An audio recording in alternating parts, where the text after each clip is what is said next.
24 de noviembre de 2016. Tras la firma del acuerdo definitivo de paz entre el Estado colombiano y la guerrilla de las FARC, parecía que el país ingresaba a un camino sin retorno hacia el perdón, la reconciliación, la justicia y la no repetición. Pero el fantasma de la guerra ha vuelto a aparecer en el horizonte y pone en jaque la frágil paz de Colombia. Muchos exguerrilleros que no estuvieron de acuerdo con los términos del pacto nunca se desmovilizaron ni se reinsertaron en la sociedad. En cambio, comenzaron a organizar las llamadas disidencias. Según la Fundación Paz y Reconciliación, los hombres y mujeres en armas serían ya cerca de 2.500. Una amenaza para un país que creía haber empezado a pasar la página de más de 50 años de conflicto armado. Por primera vez, un equipo periodístico tuvo acceso exclusivo a uno de estos grupos y conoció desde adentro cómo se están entrenando para la que aseguran es la continuación de la lucha armada contra el Estado. Unos con el objetivo declarado de tomarlo y otros con la expectativa de obtener un acuerdo de paz distinto. Soy Fernando Ramos. Bienvenidos a este informe especial Colombia, vuelta a las armas.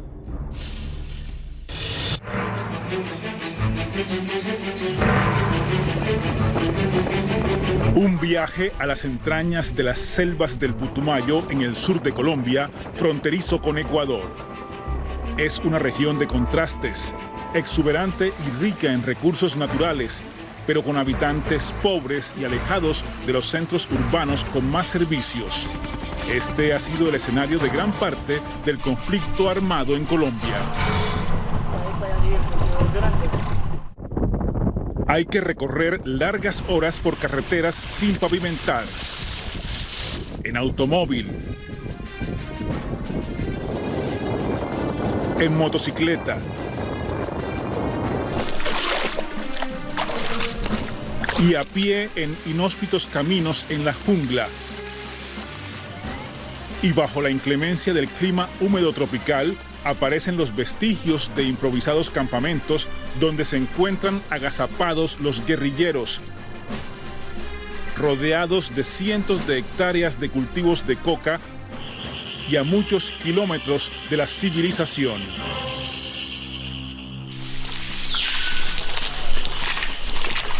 Muchos de los integrantes de este Frente Primero son jóvenes que no superan los 15 años.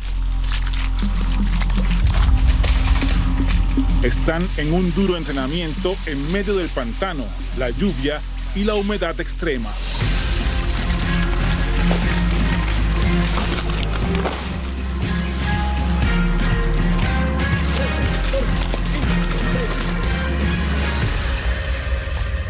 Nosotros decimos que durante la... Sus jefes son guerrilleros curtidos como Ebimelec Eregua Torres, alias Alonso, otrora lugarteniente de Víctor Julio Suárez, alias El Mono Jojoy. Para que vayan sabiendo, quien fue uno de los integrantes más sanguinarios del entonces Secretariado de las FARC, muerto en un bombardeo del ejército el 22 de septiembre de 2010. La imagen de Manuel Marulanda Vélez, alias Tiro Fijo, el guerrillero más viejo de las FARC, quien fundó esa guerrilla hace 55 años y murió de un ataque cardíaco en 2008, está presente en este campamento en el que son adoctrinados los nuevos combatientes. Nosotros decimos de que somos pueblo, que somos del proletariado, y es que el pueblo es invencible. Guerrillero de las FARC, con el pueblo va a triunfar, por la patria, la tierra y el pan. Es alias Giovanni, uno de los rebeldes que ahora entrena a los nuevos integrantes de las disidencias. Que la lucha es de todos. Dice que nunca compartió lo que sus antiguos jefes negociaron durante algo más de 4 años y medio en La Habana. Nosotros estábamos de acuerdo con ese proceso de paz hasta un cierto punto, porque tampoco podemos decir que no estábamos de acuerdo. Ya habíamos hablado donde se dice que lo que se hablaba es que era dejación de las armas y que cualquiera de nosotros entendemos que dejación es Si estamos acá y tengo que salir a hacer la política, pues deje mi fusilito colgado, lo engrasamos, lo guardamos, vamos a la función que nos corresponde y después volvemos y lo escogemos. Después se habla de que es una entrega y ahí es donde nosotros decimos, esa no va con nosotros. Y por eso, dice, volvieron a organizarse como una fuerza irregular en armas contra el Estado. Ya con 3 años que hace que se firmó eso y no hay resultados de nada. Al igual que varios de sus compañeros, alias Giovanni critica directamente a los exjefes de las FARC que ahora forman parte del movimiento político Fuerza Alternativa Revolucionaria del Común, también con las siglas FARC. Nosotros decimos de que queremos la paz, pero no la paz de los arrodillados. Es una paz con justicia social. Un reclamo que, al menos entre los miembros de esta facción de las disidencias, parece generalizado. Referente a ello, compañero, la verdad, yo voy a ser muy concreto. Ellos para mí son unos traidores. La verdad es que negociaron eso, pues, fueron los grandes jefes y pues eso fue un error que ellos cometieron. Un error que ellos cometieron porque pues, la mayoría de guerrilleros no estaban de acuerdo sobre ese proceso. Muy bien sabemos de que el gobierno nunca cumple, el gobierno no, prácticamente es mentiroso. Y ese desacuerdo fue, según afirman, lo que los llevó a no entregar las armas en algunos casos y en otros a no aceptar los beneficios establecidos en el acuerdo de paz. Empezaban a infundirnos a los guerrilleros otra política, no la que estaba plasmada en los acuerdos. Estaban diciendo de que había una dejación, después dijeron que era una entrega, ¿cierto?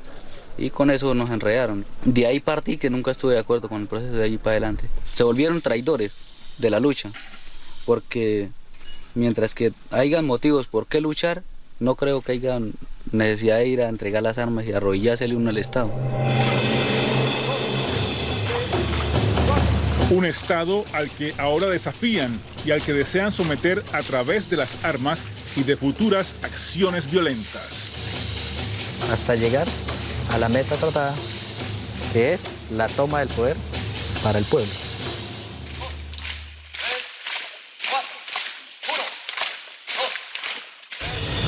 Una afirmación que sin duda debe prender las alarmas del Estado ante la amenaza real que podrían ser las llamadas disidencias de las FARC.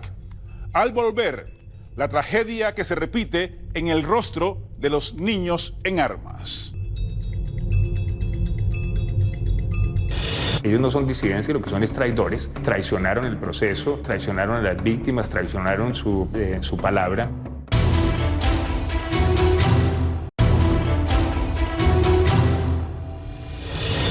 ¿Es una nueva guerrilla o son simples bandas criminales al servicio del narcotráfico como las califica el gobierno colombiano? Lo cierto es que existen y están reclutando a nuevos integrantes que se suman a los exguerrilleros que no se acogieron al proceso de paz. Uno de los aspectos más preocupantes de estas disidencias de las FARC, al menos de la que está en el departamento del Putumayo en el sur de Colombia, es que muchos de los que están en las escuelas de entrenamiento son menores de edad, entre los 13 y los 16 años. Que la vida en la selva no es fácil, no es secreto alguno. Es, sí, una dura rutina para niños y jóvenes que deberían estar disfrutando de sus días entre lápices y cuadernos. Es una historia que se oye más de una vez. Muchos de los que hoy son adultos ingresaron siendo muy niños a la guerrilla. Diferentes circunstancias con algo en común, según afirman, falta de oportunidades. Compañero, yo ingresé a la FARC de la edad de 9 años. Tomé este camino porque pues me han mirado muchas necesidades, a pesar de que estaba joven, ¿no? Pero miraba mis necesidades que habían en mi pueblo, en mi familia. Algunos dicen que se fueron al monte atraídos por los engañosos rumores de las que parecían ser posibilidades de más dinero y mejores condiciones. Otros ya estaban en las filas y querían una nueva vida. Parecía un juego de niños. Pero hay quienes dicen estar convencidos de lo que hacen. Yo ingresé acá a la FARC desde 13 años. Ya tengo 22 años. Y pues todo el tiempo me ha gustado la guerrilla. Desde chinito yo decía algún día tengo que ser guerrillero. Y es que en estas zonas olvidadas por el Estado, la guerrilla ha sido durante mucho tiempo uno de los pocos referentes para los niños, en gran parte reclutados a la fuerza por distintos grupos armados ilegales en todo el país, según investigaciones de la Fiscalía y la Justicia Especial para la Paz, JEP. Camaradas, yo llovía la guerrilla por allá por los lados. Mantenían en la escuela donde nosotros estudiamos. No, que yo era muy niña y vivía con mi papá. ¿Y le contó a sus papás que se venía o...? No, señor, yo me vine. Nadie dio cuenta. Ahorita que ya volví a salir ya todo el mundo sabe. Pero nadie dio cuenta, yo me vine para acá. ¿Y qué tal ha estado el curso, Mabel? Camarada, a ver, me parece un poquito duro, pero ahí toca hacer el esfuerzo por salir con ese curso adelante, porque no que hay unos que no le meten ganas a esto, y por unos que uno pagan los demás también. ¿Y ese que van en...? La marrana. No, eso yo así me chuzo, así no me chuzo, yo la paso porque la paso. Sí, hay que darle. En realidad, para nosotros prepararnos militarmente tenemos que pasar obstáculos y sufrir consecuencias para de aquí a salir unos buenos militares. Y lo que les enseñan los jefes es a prepararse para la guerra, un conflicto en el que, según ellos, el Estado es el enemigo y la lucha revolucionaria una causa justa y vigente. Al menos así lo establece la cartilla de entrenamiento de las antiguas FARC, que les hacen estudiar a diario. Y hoy más que nunca debemos de llevar más en alto las banderas de la revolución y este proceso revolucionario. Adelante. Porque no podemos decir de que hoy en día tenemos la misma cantidad de fuerza con que contábamos hace 4 o 5 años atrás. Que el enemigo a las 24 horas nos está buscando para matarnos. Muchos de estos niños y jóvenes podrían caer abatidos en futuros bombardeos y combates con las Fuerzas Armadas de Colombia. Pero ante las cámaras dicen no haber tenido alternativa distinta a la de disparar un fusil, una escopeta o una ametralladora. El presidente Iván Duque ha dado la orden de combatir sin tregua a estos grupos. Las acciones militares de las Fuerzas Armadas de Colombia ya han comenzado y el conflicto amenaza con escalar. Logró asestar el golpe más importante que se le ha producido a las disidencias. Mucho más ahora, tras el reciente anuncio de varios antiguos exjefes de las desmovilizadas FARC, entre ellos alias Iván Márquez, de que unirán fuerzas con la guerrilla del ELN, Ejército de Liberación Nacional, que tampoco ha avanzado en su proceso de paz con el gobierno. ¿Qué papel juega el narcotráfico en este reciclaje de la violencia en Colombia? Se los contaremos al regresar. Aquí se está frente al peor de los incumplimientos y es la violación de la obligación de no repetición.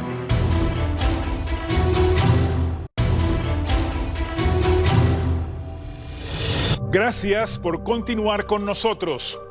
Una de las principales preguntas en esta reactivación del conflicto es ¿qué papel jugarán algunos de los antiguos jefes de las FARC, negociadores que firmaron el acuerdo de paz y que ahora retoman las armas en la clandestinidad? Hay mucha desconfianza y resentimiento entre quienes nunca estuvieron de acuerdo con sus decisiones. Evimelec Eregua Torres, alias Alonso 45, es el hombre que comanda el Frente Primero de las disidencias en el Putumayo. Fue mano derecha del temido y sanguinario Mono Jojoy, muerto en combate, y es uno de los principales enemigos del proceso de paz. fue además el encargado de custodiar a varios grupos de secuestrados por las FARC en las épocas más cruentas del conflicto. Alonso 45 no es muy amigo de hablar ante las cámaras. Prefiere mantenerse a la sombra y delegar en los nuevos comandantes las futuras acciones militares que dice tener ya planificadas. Pero no se aguanta las ganas de hablar de sus antiguos camaradas, a quienes acusa de haber traicionado el legado de Manuel Marulanda y de las FARC. Aunque dice que no les cierra definitivamente las puertas para que se unan a su grupo, señala claramente que no permitirá que vuelvan para que, según dice, cometer los mismos errores. Hay que tener en cuenta que esto no es refugio, de que muchos entonces se van a venir a refugiar en aquí, como siempre nos han dicho, no, es que yo voy a esperar a que cómo nos cumple el gobierno y aquí no. Si van a venir, vénganse sin condiciones, eso sí lo hemos hecho claridad nosotros a ellos. Las puertas están abiertas, nosotros tampoco podemos decir, no, es que somos nosotros y ustedes allá, ¿no? Si alguien quiere unirse y mira la razón que llevamos nosotros, aquí los bienvenidos.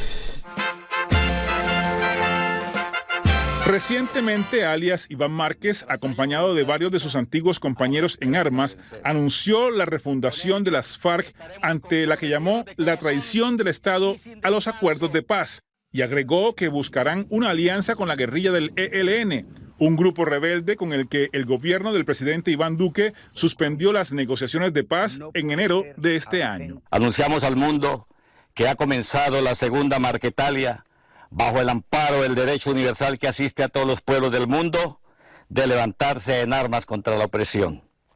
Es la continuación de la lucha guerrillera en respuesta a la traición del Estado a los acuerdos de paz de La Habana. Aquí se está frente al peor de los incumplimientos y es la violación de la obligación de no repetición. Es decir, al rearmarse, desafían la esencia misma de los acuerdos. Esta insurgencia se levanta para abrazar con... Pero a este grupo de ex líderes de las FARC que ahora anuncia la vuelta a las armas, no le quedará nada fácil convencer a sus antiguas tropas de alinearse de nuevo bajo un mando unificado. No está de acuerdo a lo que decían los jefes que estaban al frente, que nos decían que sí, queríamos decir lo otro. Y habían jefes que nos abrieron los ojos antes de arrancar para allá y nos dijeron, no, eso no nos lleva a ninguna parte. Y a pesar de mirar uno tanto sacrificio, tantos compañeros, tantos camaradas que han entregado la vida para ir a rendirnos allá a ellos, pues se nos hacía duro, ¿no? Este jefe de una de las disidencias dice que están creciendo de manera rápida y que su meta es tener control territorial de todo el sur del país. Esto tiene un proceso. Nosotros comenzamos un frente, que fue el frente primero. Hoy podemos decir que tenemos dominio ya en varios departamentos. Por ejemplo, aquí podemos hablar de aquí, del departamento de Putumayo. Aquí llegamos 10 unidades y ya somos un frente y estamos creciendo. Y la idea es eso. Y eso es posible en gran parte por los ingresos ilegales provenientes del narcotráfico. Según el Departamento de Estado de Estados Unidos, en Colombia hay sembradas cerca de 210.000 hectáreas de hoja de coca. Y los departamentos del Putumayo, del Cauca y de Nariño, en el sur del país y fronterizos con Ecuador, son los que mayor área cultivada tienen. Un reporte de este año de la Junta Internacional para la Fiscalización de Estupefacientes, JIFE, sostiene que tanto los cultivos de hoja de coca como el procesamiento de cocaína aumentaron 17% y 31% respectivamente entre 2013 y 2017. Nosotros podemos decir, vamos a acabar la coca.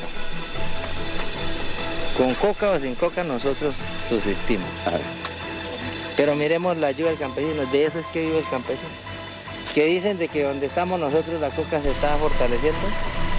El campesino le arranca una hectárea y siembra 5. El ejército va arrancando antes, ellos van atrás de un volcán. Ya lo que tiene que ir con nosotros, que nos tildan, que nosotros somos narcotraficantes, nosotros vivimos de un impuesto. Más no sembramos coca, no la exportamos, no la procesan. Nada, solamente como tenemos dominio en las áreas coqueras, pues cobramos un impuesto. Alonso 45 sostiene que entre los planes de las disidencias está también el lograr un futuro proceso de paz con el gobierno. Es que nosotros no podemos decir que nosotros no nos vamos a adentrar con el gobierno, de que porque sucedió este caso, pero no sería lo mismo. Quienes están al frente de las disidencias, que se consideran a sí mismos las FARC originales, sostienen, sin embargo, que esta podría ser una guerra más compleja. Aquí el reglamento no se le ha quitado ni se le ha puesto. Ese es el mismo. Y somos los mismos y estamos luchando por lo mismo, que ya hemos más poquito. Nos va a tocar más duro, más sacrificio. Pero somos los mismos y vamos a sacar ese proceso adelante. Sería más larga la guerra, compañero. ¿Por qué sentido? Comenzando de que no somos un ejército que estamos comenzando en personal, porque en ideas las tenemos por delante, que nos han dejado los jefes que hoy en día han perdido la vida, ¿no? Días y noches en medio del tedio de la selva, los mosquitos y la lluvia. Muchos se enferman y otros tratan de apoyarse entre sí mientras cambian de campamento en largas jornadas de caminatas para escapar de los operativos militares. ¿Cuán grandes son las disidencias de las FARC? ¿Qué amenaza representan para el Estado? Las respuestas al volver. Debemos tener claridad que no estamos ante el nacimiento de una nueva guerrilla, sino frente a las amenazas criminales de una banda de narcoterroristas.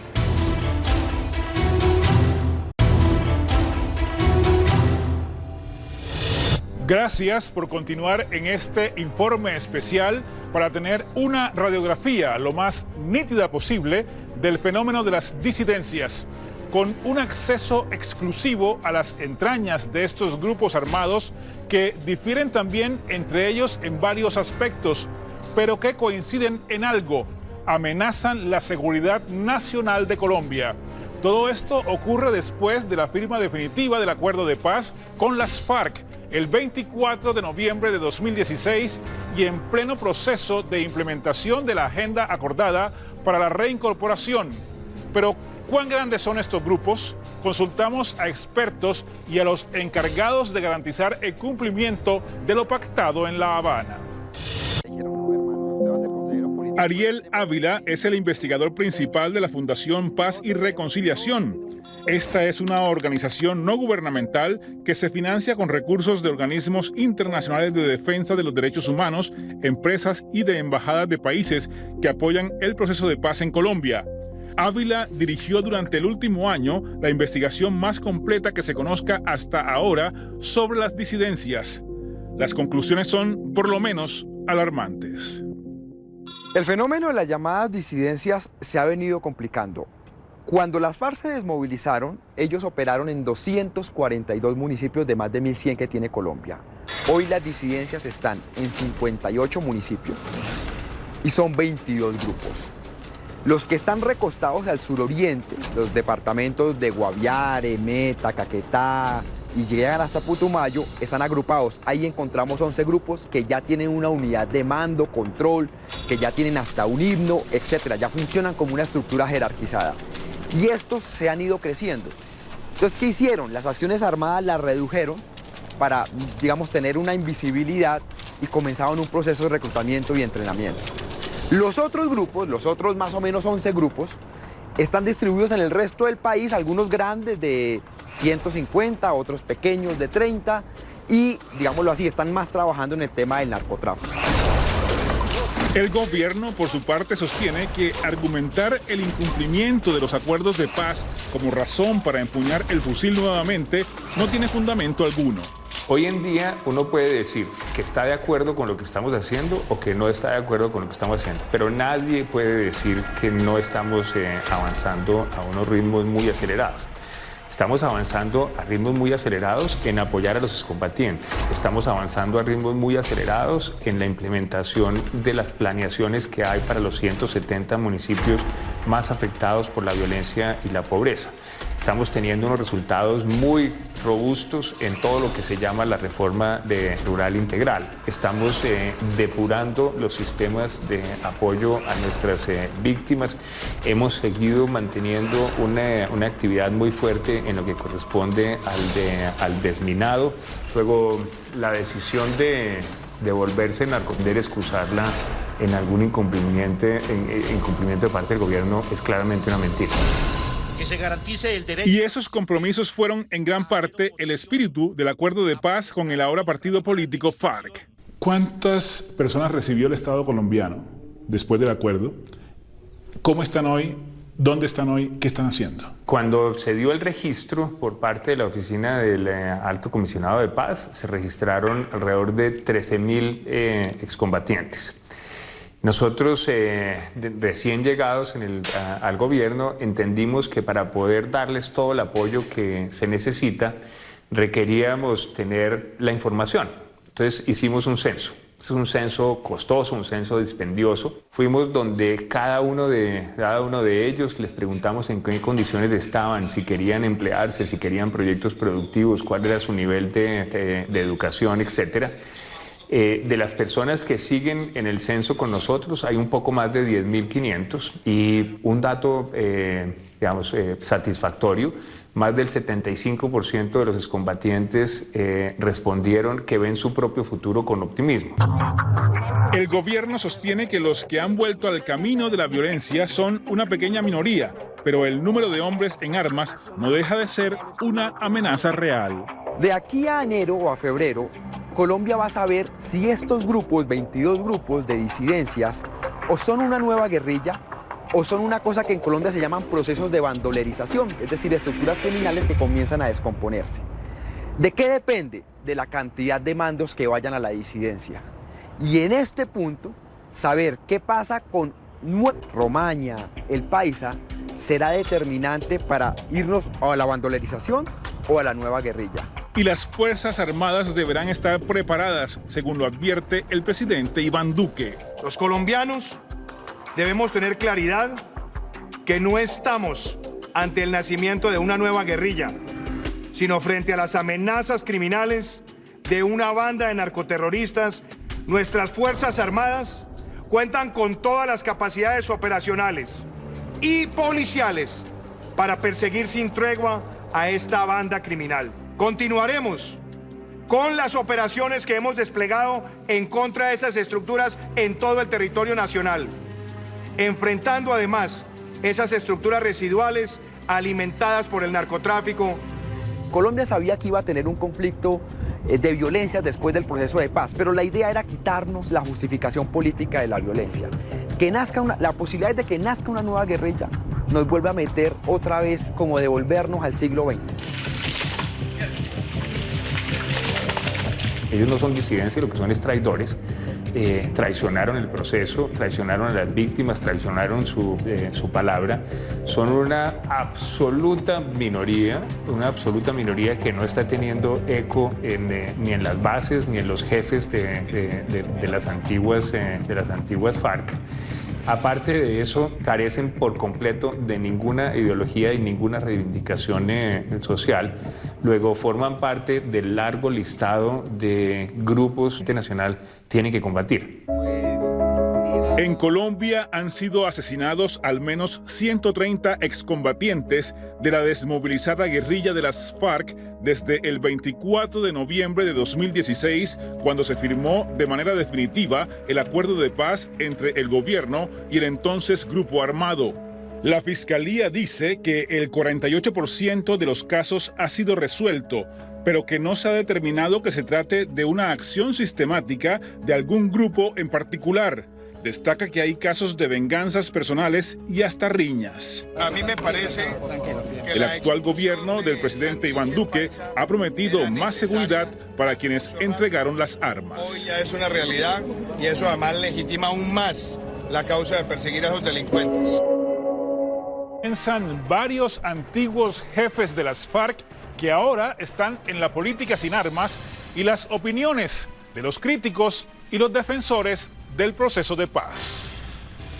Vamos a presenciar dentro de muy pocos meses, o un año o 2 años, la misma historia que estábamos viviendo antes de que se iniciaran los diálogos de paz de La Habana.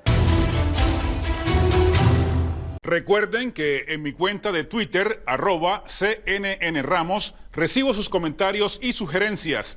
Gracias por enviarlos y también los invito a visitar nuestra página cnne.com/Colombia. Gracias por continuar con nosotros. Para muchos, el proceso de paz está en crisis. Para otros, es una oportunidad para reencauzarlo y lograr su plena implementación. Pero lo cierto es que la preocupación por el rearme de diversas facciones de las FARC es el común denominador de críticos y defensores del Acuerdo de La Habana. El periodista y productor independiente Jorge Enrique Botero ha cubierto durante más de 30 años el conflicto armado en Colombia. Conoce a las FARC como pocos y ahora ha tenido acceso a las disidencias y a varios de sus jefes. Botero dice sentirse frustrado por el reciclaje de la guerra, por la amenaza que se cierne sobre el país y considera que la violencia es una especie de sino trágico al que pareciera estar condenado el país. Reflexiones finales en este informe especial, Colombia, vuelta a las países es un logro. Andrés París, ex negociador de paz del equipo de las desmovilizadas FARC, no puede ocultar su preocupación al ver las imágenes que CNN obtuvo de las disidencias de las FARC. Él ha sido una de las voces críticas dentro de su propio partido por el manejo que se le ha dado a la implementación del proceso y cree que las responsabilidades recaen tanto en sus compañeros como en el gobierno. No oculta su malestar por los adjetivos que ahora utilizan contra ellos quienes están en las disidencias, entre ellos llamarlos traidores. Ellos para mí son unos traidores. La verdad le digo que ese es uno de los tantos que circulan entre los excombatientes. A eso se agregan otros como que nos aburguesamos, que nos volvimos socialdemócratas, que somos ladrones, que engañamos a los excombatientes. Yo creo que toda esa suma de adjetivos solo explican la crisis profunda en la que ha entrado el proceso de paz. La responsabilidad de esa crisis es de los dos presidentes que de lado y lado presiden la aplicación, el cumplimiento del acuerdo.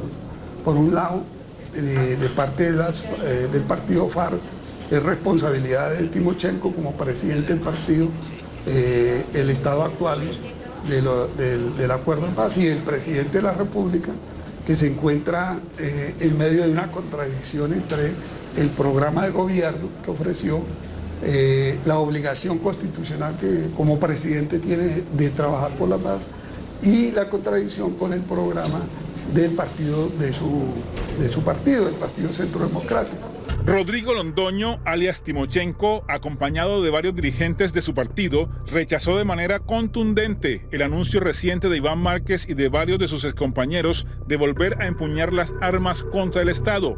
Sentimos vergüenza, yo le pido disculpas al pueblo colombiano, a la comunidad internacional, a los países como Cuba y Noruega que se han fajado tanto en apoyarnos en este proceso, pero también a la vez el mensaje de optimismo de que aquí estamos la gran mayoría, y modestia aparte estamos los mejores que hemos enfrentado este proceso.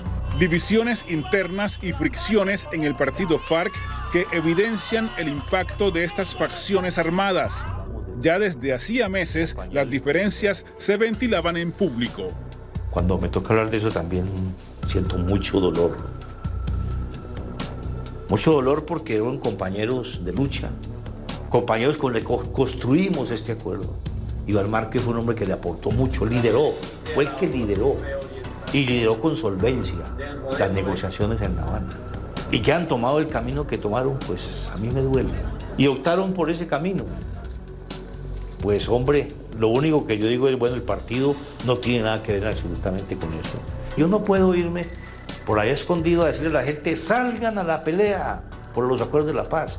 Los críticos más severos del acuerdo, como este congresista del Partido de Gobierno Centro Democrático, sostienen que hay que modificarlos. El proceso de Juan Manuel Santos con las FARC ha sido un fracaso, que esto tiene que replantearse y que aquellos que han sido beneficiarios de ese proceso con Juan Manuel Santos tienen que replantear aún el propio acuerdo. Y esto es generar un gran pacto nacional, como siempre lo quisimos hacer, para que esas personas que hoy están preparándose para una nueva guerra, que están atemorizando y extorsionando, pues sepan que la legalidad les va a ganar y que el que la hace la paga. El expresidente Juan Manuel Santos, artífice del proceso de paz con las FARC que le valió el Nobel de Paz, ha manifestado su rechazo a la decisión de los exjefes de las FARC en la clandestinidad de volver a las armas y fortalecer las disidencias. Si todos unimos esfuerzos alrededor de la implementación, no dejaremos espacios en los territorios a estos desertores. Agradecemos las voces de apoyo de la comunidad internacional, especialmente de la misión de verificación de las Naciones Unidas, e invitamos a todos los países y a todas las organizaciones amigas de Colombia a fortalecer su acompañamiento y apoyo al proceso. Colombianos, el tren de la paz no lo detiene nadie. Pero en medio de la crisis del proceso y del crecimiento de las disidencias, hay los que, como Cuba y Noruega, países garantes de las negociaciones, y organizaciones internacionales como la ONU y la OEA, sostienen que el acuerdo debe ser respaldado para evitar una nueva ola de violencia, muerte, dolor y luto en Colombia. El acuerdo de paz de 2016 es un logro histórico que no tiene marcha atrás, y no es esta la primera ni será la última crisis del proceso. Hacemos un llamado a todos los colombianos y colombianas para arropar y proteger el proceso de paz. Dar marcha atrás no es posible. Después de haber protagonizado, yo estuve en el proceso de paz en La Habana durante más de 3 años. Me parece que la obra concluida tuvo defectos, pero que es posible salvar al país y salvar a la paz, vuelvo y repito, al espíritu originario firmado en el Acuerdo de La Habana. En el año 2000, estas imágenes de militares y policías en jaulas de alambres de púas causaron indignación en Colombia y en el resto del mundo. Era una muestra inimaginable de la crueldad de las FARC hacia los secuestrados y la deshumanización a la que había llegado el conflicto armado en Colombia.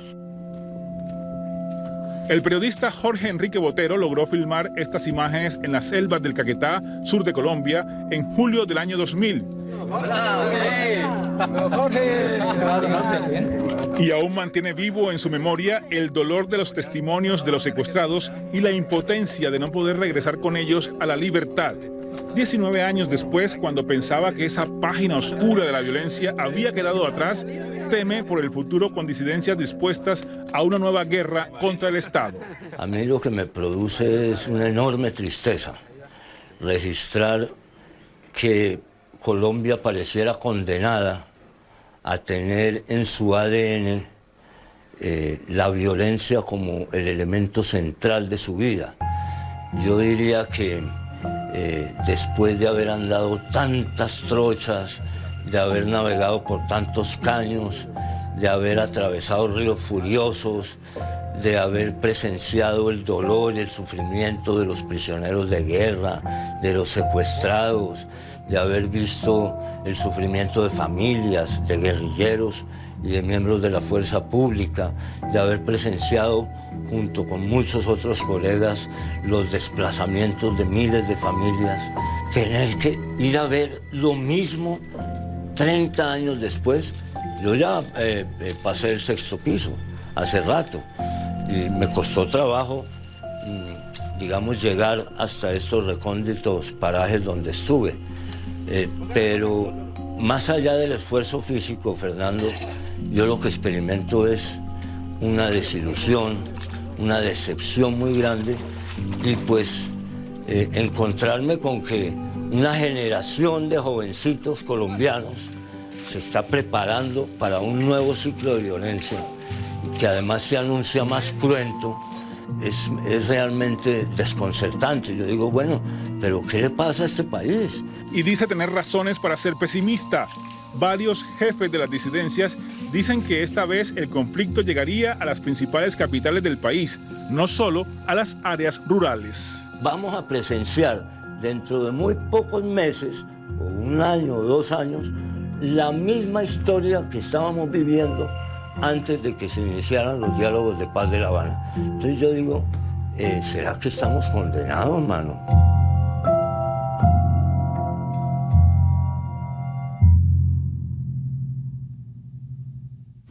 Y esas son preguntas que no solo se hace él. ¿Será que Colombia está condenada a un círculo vicioso de la violencia? ¿Es posible un país sin conflicto armado para las próximas generaciones? ¿Es impensable acaso la reconciliación, la justicia plena, la reparación a las víctimas y la no repetición? Los acompañó Fernando Ramos. Muchas gracias por estar con nosotros en este informe especial Colombia, vuelta a las armas.